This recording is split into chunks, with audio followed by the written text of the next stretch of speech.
দিগন্ত জোড়া সবুজ ফসলের মাঠ, মাছ দিয়ে পিচ ঢালা গ্রামীণ পথ, তারই দুই ধারে মাসকলাইয়ের সবুজ কচি ডগা দুলছে হাওয়ায়। বগুড়ার শেরপুর উপজেলার চণ্ডীযান এলাকায় বিভিন্ন সড়কের ফুটপাতে দেখা মিলছে এমন চাষাবাদের।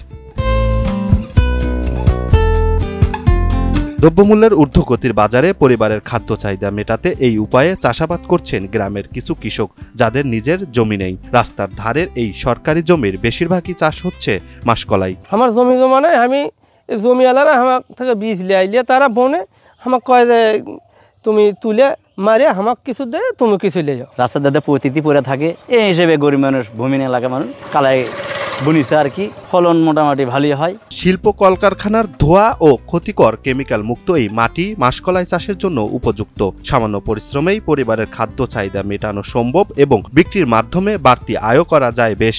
বান্ডেল থাকলে প্রতি সেনমানিতে টাকা বাঁচবে। বিকাশ সেনমানি বান্ডেল কিনে জিতুন প্রতি লেনদেনে। এমনি স্বর্গের ধারে জায়গা পড়ে আছে, তো পড়ে থাকে, তো আমরা ওই হয়তো একাধ ভাগে একাধ জনে এক পোয়া আধি শেখের কালাই বুনে দেই।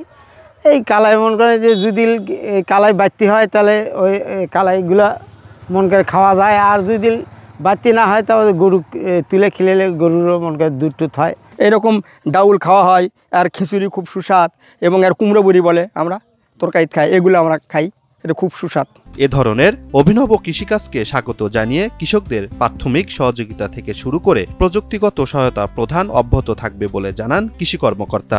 বিভিন্ন রাস্তার ধারে এবং ইন্টারক্রপ হিসেবে বিভিন্ন বাগানের বা ভিতরে যে নতুন বাগানগুলোতে আমাদের কৃষক ভাইরা তারা মাসকলাই আবাদ করেছেন, যা সত্যি দেখার মতো।